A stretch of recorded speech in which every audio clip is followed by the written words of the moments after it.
Hello everyone. Last हमने हमारा जो पार्ट 1 था अकाउंट का उसका 7th चैप्टर हमने कंप्लीट किया है। आज से हम हमारा जो आगे का सिलेबस है वो हम कंटिन्यू कर रहे हैं। तो पार्ट 2 में जो हमारा फर्स्ट चैप्टर है अकाउंटिंग फॉर शेयर कैपिटल वो भी हम यहाँ पे करेंगे। जैसा कि यहाँ पे कुछ पॉइंट्स जैसे कि जो गवर्नमेंट ने सिलेबस कम किया है तो वो भी हम यहाँ पे करेंगे। भले ही वो एग्ज़ाम में नहीं आएगा बट हम उसकी प्रैक्टिस जो है वो यहाँ पे करेंगे। तो अब हमारा जो चैप्टर है वो स्टार्ट करते हैं। जैसा कि हमें फर्स्ट चैप्टर में दिया हुआ है कि company form came into existence after industrial revolution due to limitation of sole proprietorship and partnership from carrying out of the business on large scale। अब यहाँ पे हम कंपनी के शेयर कैपिटल की अकाउंटिंग करेंगे। तो कंपनी फॉर्मेशन क्यों आया? क्योंकि जो लिमिटेशंस आ गई थी sole proprietorship and partnership firm की, इसलिए हमने यहाँ पे for the huge capital investment हमने कंपनी फॉर्मेशन किया।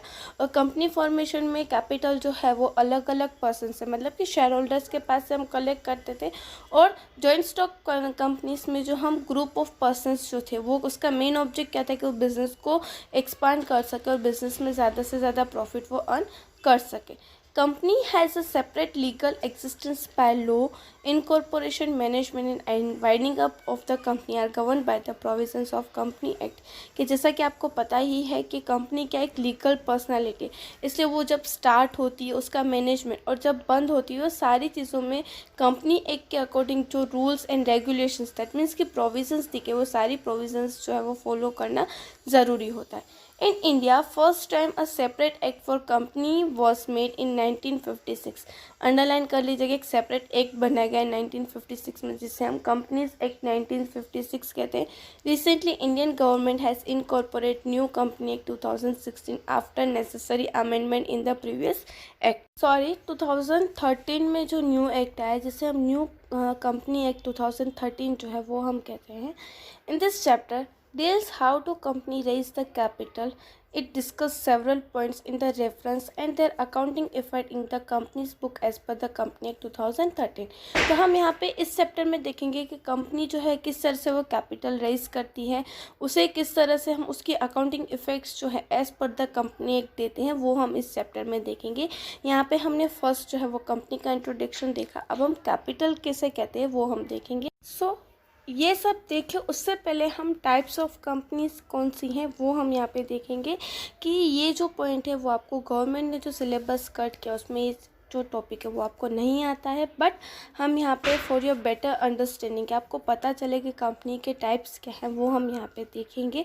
और आपको ये जो लर्न करना ज़रूरी है, भले ही आपको एग्ज़ाम में नहीं आता है बट हमें उसके नॉलेज होना ज़रूरी है।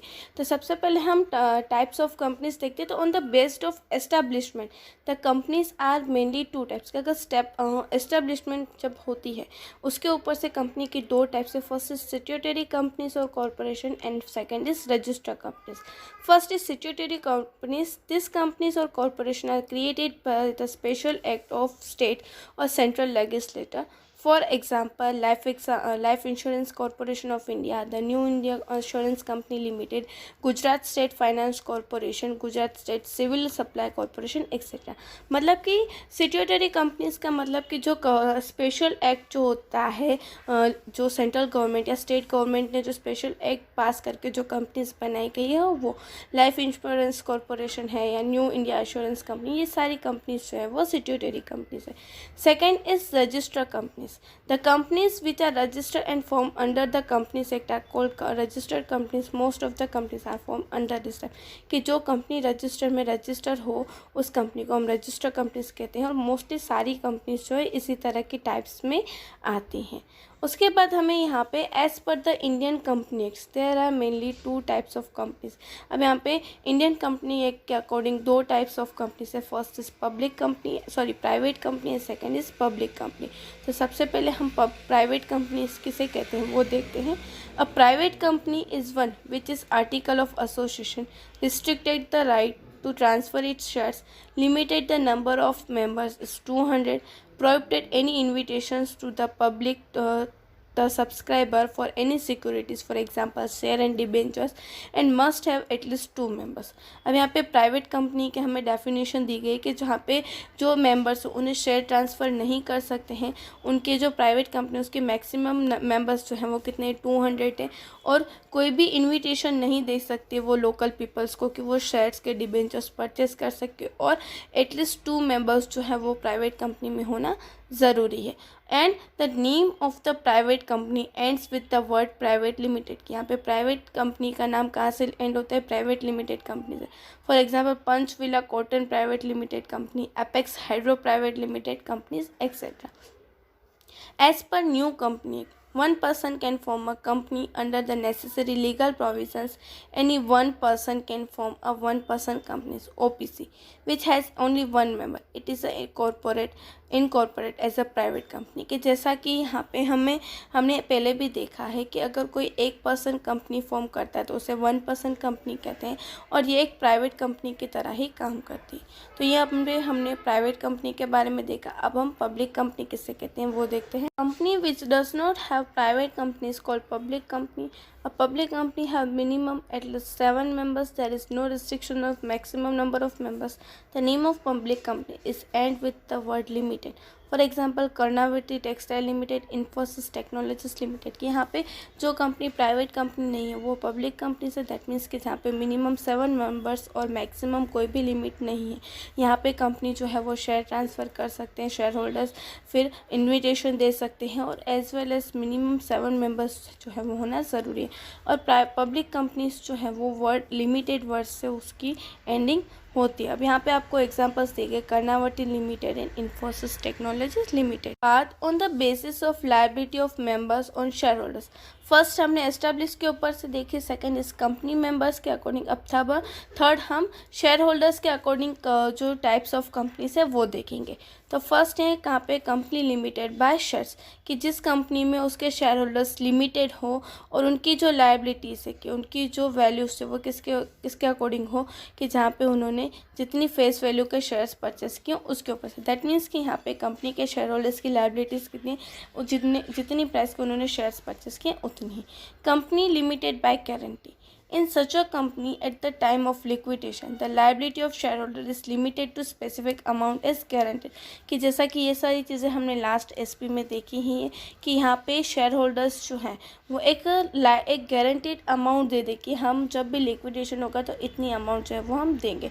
And usually such a companies are not for the purpose of earning profit, but it is a purpose for the promoting different activities like arts, science, sports, cultural, social welfare etcetera. कि यहाँ पे ये जो companies जो हैं वो लोग जो कल्चरल एक्टिविटीज़ जो होती हैं और अलग अलग एक्टिविटीज़ को प्रमोट करने के लिए बनाई जाती है. और यहाँ पे जो अमाउंट है वो गारंटेड होती है कि अगर कंपनी बंद होती है तो इतनी अमाउंट जो है वो शेयर होल्डर्स देंगे.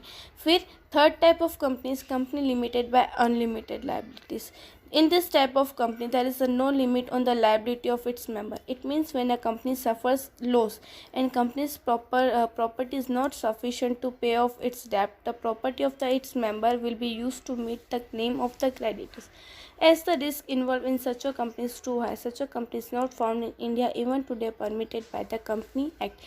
यहाँ पे unlimited liability का मीनिंग तो आप समझ ही गए हो कि अगर कंपनी के असेट्स सफिशेंट नहीं होती है तो उनके जो मेंबर्स हैं वो अपनी पर्सनल असेट सेल करके भी वो क्रेडिटर्स को अमाउंट जो है वो पेमेंट करना. That is called unlimited liabilities. But यहाँ पे हमारे इंडिया में इस तरह की कंपनीज नहीं होती क्योंकि यहाँ पे रिस्क बहुत ही ज़्यादा होता है, क्योंकि यहाँ पे शेयर होल्डर्स को अपनी पर्सनल असेट्स भी बेचनी पड़ती है. इसलिए इस तरह की कंपनीज जो है वो हमारे इंडिया में नहीं है, बल्कि यहाँ पे कंपनी एक ने परमिशन दी है फिर भी इस तरह की कंपनीज हमारे यहाँ पे इंडिया में नहीं पाई जाती है. सो यहाँ पे आपको स्क्रीन पे चार्ट दिखाई दे रहा होगा टाइप्स ऑफ कंपनीज में.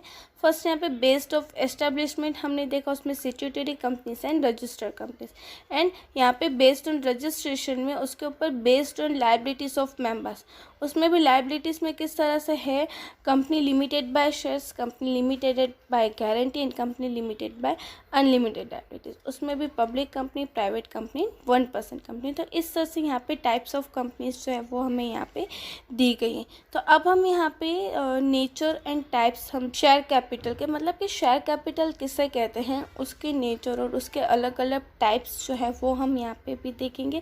लास्ट हमने कंपनी के टाइप्स देखे, अब हम शेयर कैपिटल किसे कहते हैं, शेयर किसे कहते हैं और उसके टाइप्स क्या है वो हम यहाँ पे देखेंगे।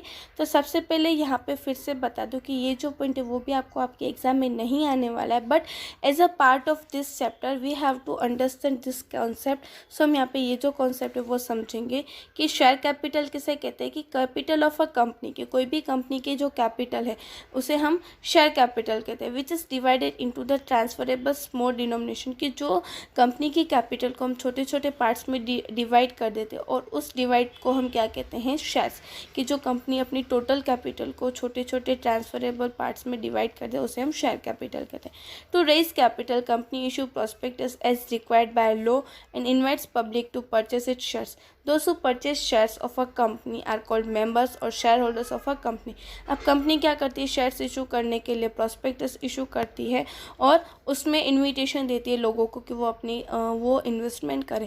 और जो मेंबर्स जो हैं, कि जो पर्सन्स जो है इस तरह के शेयर्स परचेस करते हैं उसे हम मेंबर्स या शेयर होल्डर्स कहते हैं। As long as shares are held by this person this is called the share holder और को ओनर ऑफ अ कंपनी। तो इसे हम यहाँ पे शेयर होल्डर्स और को ओनर भी हम कह सकते हैं।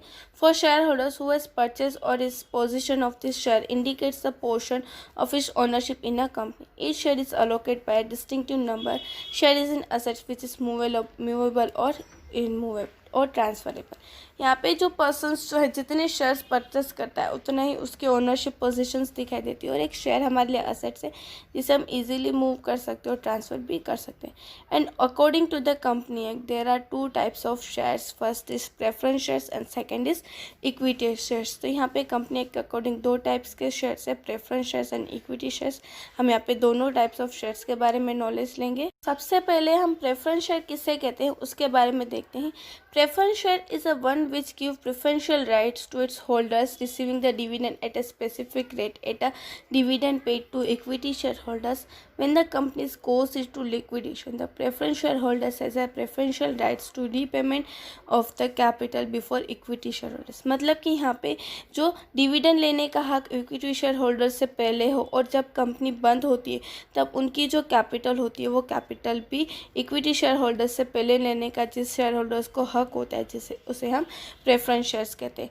अब ये पे इसको ये जो कैपिटल्स है वो टाइप्स ऑफ कैपिटल्स जो है preference shares and equity shares के बारे में हमने पहले भी आपने 11th स्टैंडर्ड में नॉलेज ले लिया है, बट फिर से आपको यहाँ पे दिए गए कि प्रेफरेंस शेयर का मीनिंग कि जब कंपनी जो है उसके शेयर होल्डर्स को इक्विटी शेयर होल्डर्स से पहले जो है वो डिविडेंड और एज वेल एज अगर कंपनी बंद होती है तो उसे जो कैपिटल है वो भी इक्विटी शेयर से पहले मिले। अब यहाँ पे types of preference shares are as under. First is cumulative preference shares and non-cumulative preference shares. In case of cumulative preference shares, if any other dividend of preference share is not paid due to insufficient profit, such as a dividend shall be paid together with current year dividend in year when there is a sufficient profit। कि sometimes ऐसा हो कि अगर company के पास sufficient profit ना हो अगर तो at that time कंपनी जो है वो डिविडेंड ना दे शेयर होल्डर्स को, एंड जब कंपनी के पास sufficient फंड हो तब वो कंपनी एक साथ डिविडेंड पेमेंट कर दे। That is called the cumulative preference shares। And उसके अगेंस्ट उसके ऑपोजिट अगर नॉन क्यूमुलेटिव प्रेफरेंस शेयर्स में क्या होता है कि कंपनी जिस ईयर डिविडेंड दे रही है उसी ईयर उसे प्रॉफिट डिविडेंड देना चाहिए। अगर कंपनी उस ईयर डिविडेंड नहीं देती तो उसे नेक्स्ट ईयर वो डिविडेंड देने की ज़रूरत नहीं है। That is called a non cumulative preference shares. Second is redeemable and irredeemable preference shares।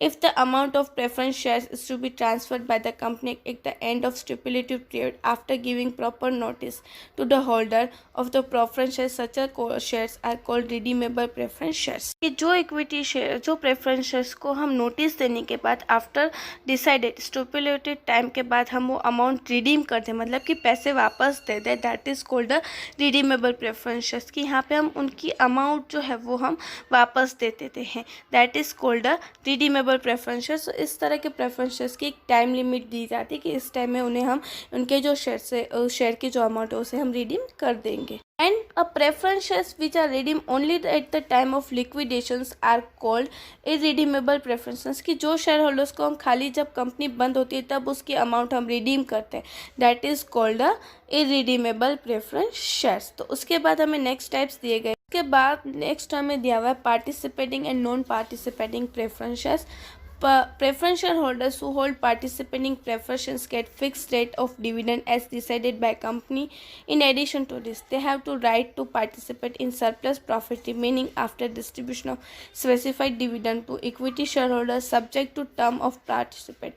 In the event of winding up of a company, if after paying the amount capital to the preference and equity shares, there is still some surplus left, the such a shareholders is entitled to receive a portion of surplus. This type of preference shares are called participating preference shares, कि यहाँ पे इस तरह के preference shares में यहाँ पे company एक फिक्स रेट ऑफ डिविडेंड जो है वो डिसाइड किया जाता है कि अगर सरप्लस प्रॉफिट बचता है तो वो प्रॉफिट जो इस तरह के डिविडेंड जो है वो preference share equity share holders को डिस्ट्रीब्यूट करने के बाद प्रॉफिट बचता है तो वो इस तरह के शेयर होल्डर्स को मिलता है। एज वेल एज अगर कंपनी बंद होती है तब अगर प्रॉफिट बचता है कि अगर कुछ एक्स्ट्रा बचता है अमाउंट तो वो एक्स्ट्रा अमाउंट भी उन्हें उन पार्टनर्स उन शेयर होल्डर्स को यहाँ पे दी जाती है। Preference shareholders of non-participating preference shares get a fixed rate of dividend and do not carry right to participate in a surplus amount, कि जिस तरह के यहाँ पे कोई भी सरप्लस में अगर शेयर होल्डर्स का राइट नहीं होता that is called a non participating preferences. Fourth यहाँ पे दिए गए convertible and non convertible preferences. The preference shares which can be converted partly और fully into equity shares as per the agreed term at the time of issue are known as a convertible preferences, कि यहाँ पे जो equity shares को हम after some times हम equity share में convert कर दे that is called a convertible equity shares, sorry convertible preference shares. The preference shares which are not converted into equity shares are known as non-convertible preference shares.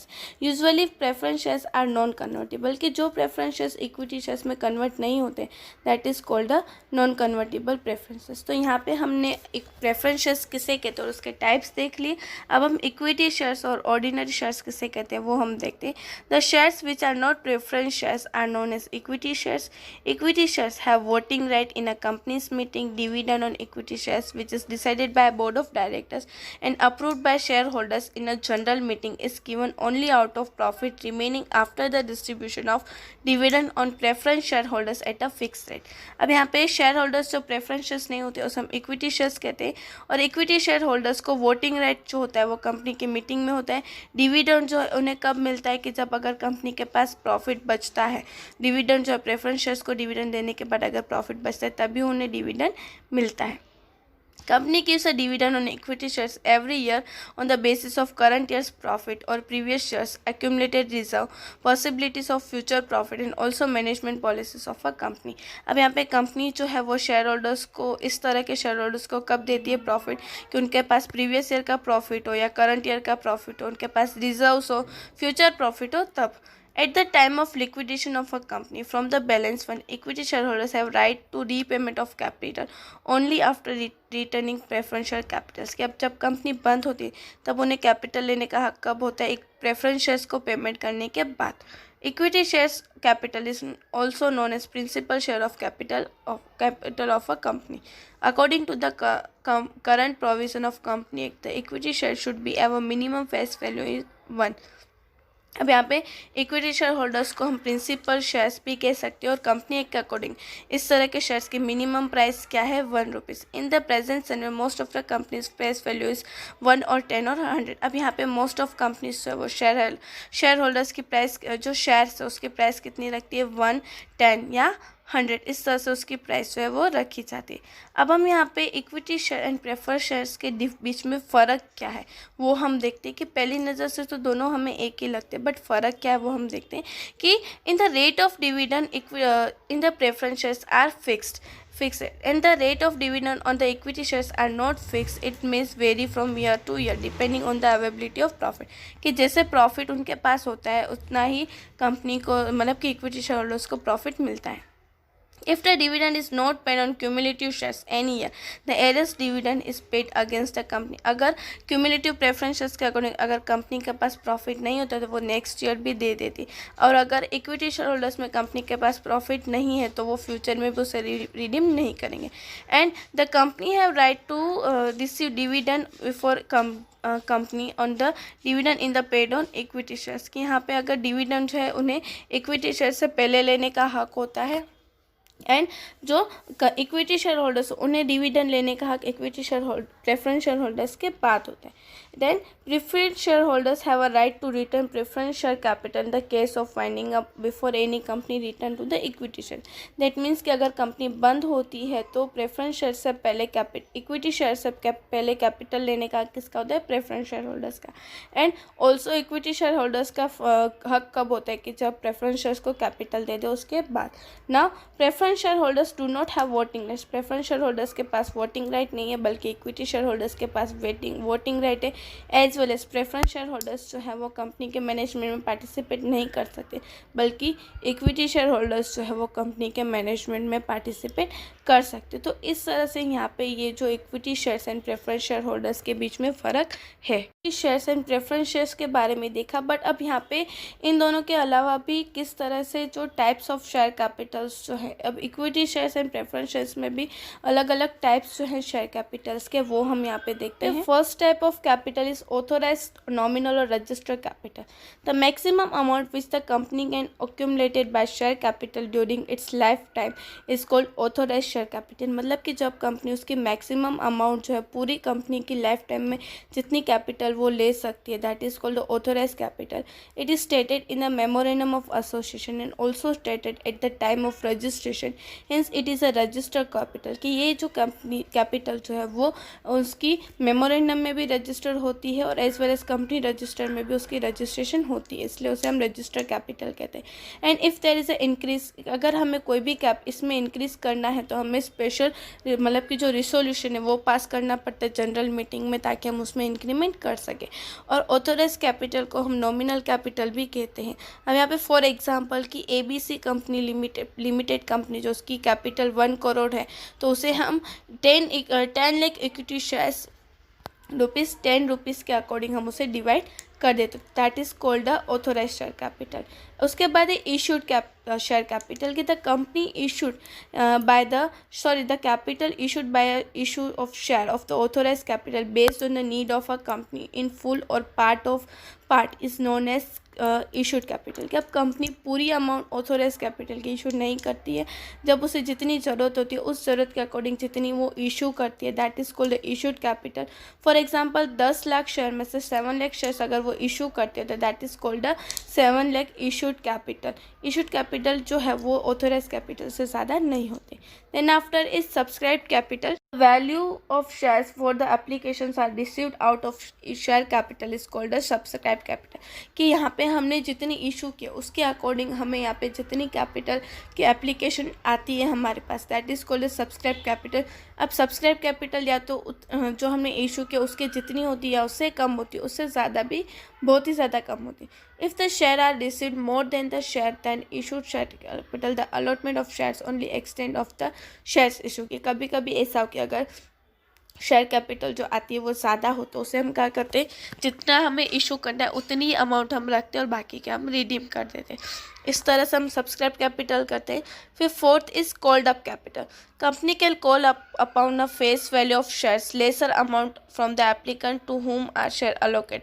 अब यहाँ पे company जो है वो एक साथ सारी अमाउंट नहीं मंगवाती बट इंस्टॉलमेंट में मंगवाती है. तो एट दैट टाइम जो कंपनी इंस्टॉलमेंट में अमाउंट मंगवाती है that is called up amount. When the company calls for lesser amount of shares the balance amount can be called from the share holders. Such amount called up shares known as a called up capital. कि यहाँ पे कुछ ही amount मंगवाती है और वो हमारे share holders के लिए क्या है, कॉल्ड अप अमाउंट हो जाती है. For example if any company has called up ₹6 per share 7 lakh shares of 10 each time then the called up amount will 42 lakhs. कि अगर कंपनी ने ₹10 के शेयर्स में खाली ₹6 मंगाए तो वो कंपनी ले क्या हुई, कॉल्ड अप कैपिटल 42 lakhs. उसके बाद है uncalled capital. It is a part of subscribed capital. A capital which is not yet took from shareholders or board of directors are known as a called up capital.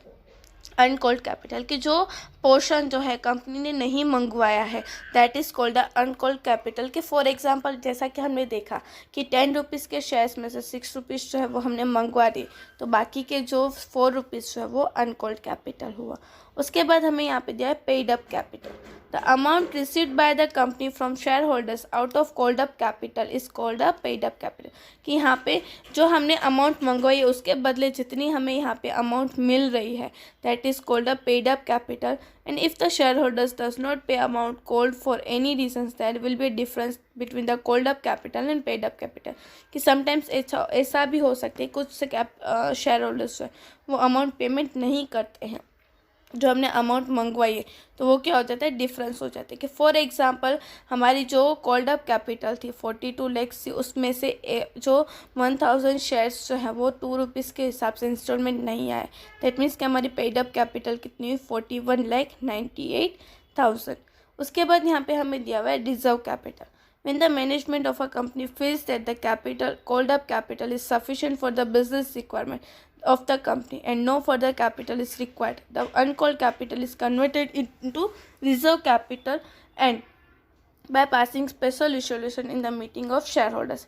अगर company को ऐसा लगता है कि उनके पास जो शेयर कैपिटल है वो सफिशिएंट है बिजनेस चलाने के लिए, तो जो अनकॉल्ड कैपिटल है उसे हम रिजर्व कैपिटल रख देते हैं कि अगर फ्यूचर में कभी भी ज़रूरत पड़ सकती है तो तब हम उसे इशू करेंगे, और उसके लिए स्पेशल रिजोल्यूशन जो है वो पास किया जाता है ताकि हम वो अनकॉल्ड अमाउंट को हम रिजर्व कैपिटल में कन्वर्ट कर सकें। उसके बाद हमें यहाँ पे नेक्स्ट यहाँ पे आपको क्लासिफिकेशन दिखाई दे रहा होगा कि ऑथोराइज कैपिटल में हम क्या करते हैं, 2 पार्ट करते हैं। फर्स्ट इशूड कैपिटल, इशूड में भी सब्सक्राइब कैपिटल, सब्सक्राइब में भी 2 टाइप्स आ जाते हैं कि called up capital and uncalled capital. And called up capital में भी हमें कितनी मिली है पेड अप कैपिटल, और बाकी की जो हमने इशू नहीं किया वो हम क्या करते हैं, उसे रिजर्व कैपिटल रख देते हैं।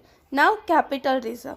Capital reserve are those reserve which is created out of the capital profit. की जो हम कैपिटल प्रॉफिट में से रख दें कि हमारे बिजनेस का जो प्रॉफिट है तो उसमें से जो अमाउंट है हम नॉर्मल कॉस्ट में बिजनेस के लिए रख देते हैं। अगर कंपनी ने नॉर्मल प्रॉफिट नहीं किया, मतलब कि एडिशनल प्रॉफिट अर्न किया होता है, तब उसमें से हम क्या कर देते, उसे हम अमाउंट जो है वो रख देते। और दिस रिजर्व जो है वो हम यहाँ पे डिविडेंड डिस्ट्रीब्यूट करने के लिए नहीं, बट यहाँ पे जो आपको सिचुएशंस दी गई हैं वो सिचुएशंस को ट्रांसफ़र करने के लिए कि उसे हम कैपिटल रिजर्व में जो ट्रांसफ़र कर सकते हैं।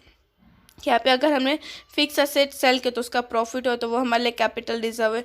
रिवैल्यूएशन असेट्स क्या हो, प्रॉफिट जो incorporation of company, shares and debentures करते समय प्रीमियम हमें मिला हो, प्रॉफिट अगर डिबेंचर को रिडीम कर रहे थे तब हमें प्रॉफिट हुआ, और अगर हमने जो शेयर हमने जब्त कर लिए, मतलब कि फॉरफाइटेड कर दिए, तो उसको इशू करते समय जब हमें प्रॉफिट होता है, एट दैट टाइम जो हमें प्रॉफिट होता है उसे हम कैपिटल रिजर्व में कन्वर्ट कर देते। तो इसे हम कैपिटल रिजर्व कहते हैं कि जो हम हमारे प्रॉफिट को साइड में रख दें। तो आज की इस वीडियो में हमने देखा कि कैपिटल किसे कहते हैं, शेयर कैपिटल किसे कहते हैं, उसके टाइप्स और as well as share capital के क्लासिफिकेशन के बारे में देखा हमने। उसके ऊपर से यहाँ पे आपको स्क्रीन पे जो 2 क्वेश्चन से खाली दिखाई दे रहे हैं वो आपको लिखने हैं। What do you mean by share capital and state the type of share Capitals and types of shares. ये दोनों के बारे में आपको आपके होम असाइनमेंट में लिखना है। नेक्स्ट वीडियो में हम अनदर टॉपिक के साथ मिलेंगे। Thank you.